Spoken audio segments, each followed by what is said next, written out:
Hey everyone, and welcome to 5 things that we would change about our camper van.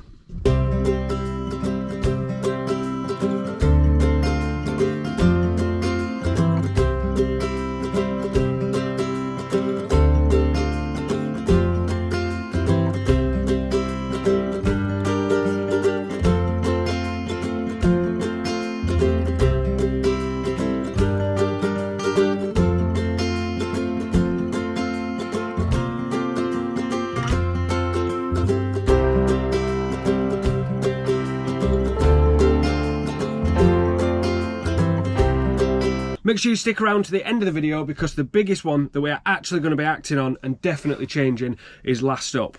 But first, in line. So in the van we've got 2 night heaters. One of them is just for heating the cab and also vents into the bathroom for drying clothes in there if you wanted to. The other one heats the cab, but it also heats the water. When you turn the water on, it's blowing hot air into the cab. We did divert it off and up into a drying room, but we didn't put an actual selector on it, thinking we wouldn't need to, but we do. So where this, so the night heater that is in the cupboard there, vents to here, but it also comes up the outside of this wall and vents into a locker here, which was supposed to be a drying room. But all we did was put a T-piece on, thinking that the tepid air that comes out when you're heating the water anyway, what's going to come out by the time it's been divided, you're not really going to notice it, but it does warm the van up. So a heat selector from Bobble Vans, so you can actually decide whether you want it to come to the cab or just be vented out to the back of the van. It's definitely something that we need to add, just so when we're warming water up in the middle of July, we're not also turning the van into a Swedish sauna. Next on the list is the bathroom. Now I know this is first world problems, people, but the bathroom is just a bit too small. But there is nothing we can actually do about that one. There's no way we can free up any more space to be able to put a bigger bathroom in. It is a very standardised bathroom that lots of people use, but just flick some lights on so you can see. It is so small.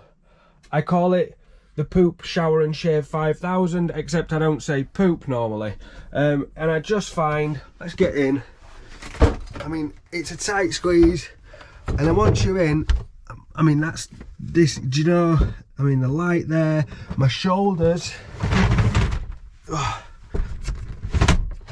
I'm literally just in. You can see shoulder to shoulder, and my arms are forward. If I go back, you know what I mean, there's no, it's just not big enough. Because we go off grid all the time, we do use the shower, we do use the bathroom. It is quite an important feature in our van, and it's just not quite big enough. So the next van we're going to have to go bigger, but I love this van, so what do you do? So before number 3, I'm going to just take a moment to tell you about our other channel, Stearman's on Tour. If you want to see us touring the length and breadth of the country this summer in Apollo, then please do subscribe to Stearman's on Tour. I'll put a link in the description. So you've made it to the almost halfway point. Thank you if you're still watching. I'm going to take a second just to ask you, if you haven't already, please subscribe to the channel. That would mean the absolute world to us. Also, drop a comment in the comment section and tell me what have you found after touring around in your van that you don't like about your van and you'd like to change. Anyway, let's go. Alrighty, number 3's brought me outside, so this one could be brief because it's gonna be really brief because it's locked. Right, try that again. So the back of the van is our dog crates. As you can see, Jasper modelling from the wrong side of the cage. Say hi.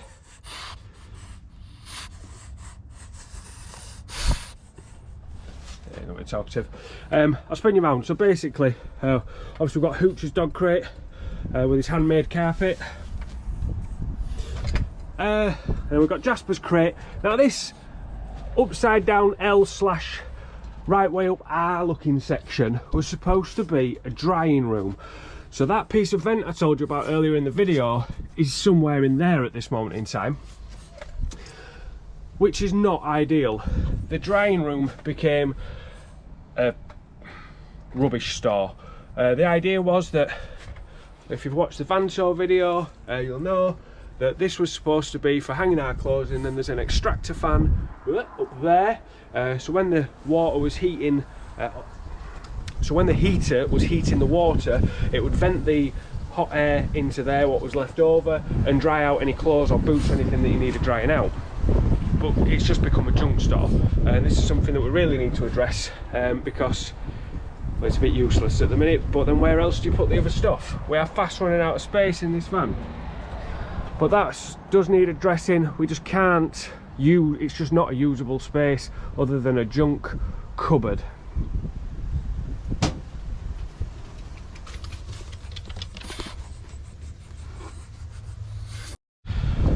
Number 4, we're still outside, and this one is the most annoying one out of all because I absolutely love it and there's nothing I can do to change it, but it causes me a lot of work. So from the day we painted this van, the original colour, the grey, I never washed it once. All summer we was out in the van, up and down the country, coast to coast, never ever washed it once. Then we brought it back in, we did some work, and we added the big mural on the side, which is awesome, and I love it. But as you can see, this sort of looks clean. That's all clean, yeah? Yeah?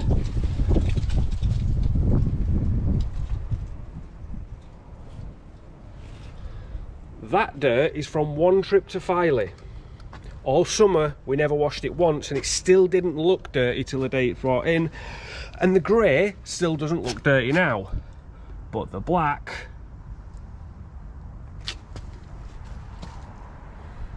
so I gotta wash the van more often now. That's number 4. Back in the van for number 5. Happy days because it's freezing. Number 5 is pretty much the focal point of the centre of the van, and going to be an absolute nightmare to change, but it has just got to go. It's the rock and roll bed. As you can see, Jasper quite likes it. The kids hate it because, as you can see, it is just pretty much bolt upright, so it's just uncomfortable to drive in. Jasper, stand up. Is that better, mate? Is that better? So, for one, it's uncomfortable for the kids to drive in, and when we're asking them to go 7 hours at a time all the way down to like the bottom side of Cornwall, it's not really fair to have them sat on something that they're not comfortable on. Second to that, it's also where me and Kerry sleep, and again, it's just not comfortable. We've managed to put a memory foam topper on it, but that's now something that we've got to store. So in the bit of storage we've got under the bed, we've got not just our quilt but our memory foam topper. So it's all extra things that we need to store that we wouldn't really need if we didn't have this rock and roll bed. Another part about the rock and roll bed is that it's not ridiculously narrow through here, but see if I can get you. See, I can't walk through that way. Alright, you're in a van, don't be picky, but it is just a bit of a pain squeezing past places like this, especially when you've got one person cooking, the other person needs to get to the bathroom. It's just a bit annoying, you know. If it was just that, I'd deal with it, but the fact that it's uncomfortable to drive and it's also uncomfortable to sleep on, the rock and roll bed is going to have to go. And I'll show you what we're going to do in its place. So my idea is, we have a bench seat across here, just a wooden construction sofa bench seat, standard sort of design. Again, that will pull out, you know, the lattered, the twin lats that pull out, very, very standard. And then right at the back here, we're going to put a double transit seat out of a transit minibus, just to match the front seats that we've got. Obviously get them all recovered so they look nice, but that's going to go there, leaving a gap between the bench, and those, so they'll both have leg room when they're using it. The actual seat is narrower itself, so we'll only come out to about here, so we'll save all this space. And then the table, which is number 6 on the list. I've just thought of that, but we just want to get a new table. There you go, you got a freebie. We want to get a new table, a resin river table, but the company that we're getting it off is a really, really busy company, so we're still waiting on that, and that table does my head in, but that's in the making anyway, so don't worry about it. So the table will then drop into the gap in front where what creates the leg room to complete it to make the bed, and then when the bed pulls out, it'll be heads at this end and feet at that end, because it will be slightly narrower and taper in because of the much narrower bench seat at the end. So I'd rather have our feet at that end. And that's been 5 things that grinds our gears about a Polo. If you've enjoyed the video, please subscribe, like, share, comment and all that jazz. And hopefully we're going to see you in the next video. So bye, Jasp. Hey. Ah, your ears work. Jasper, what's this? One day he's going to do something fun.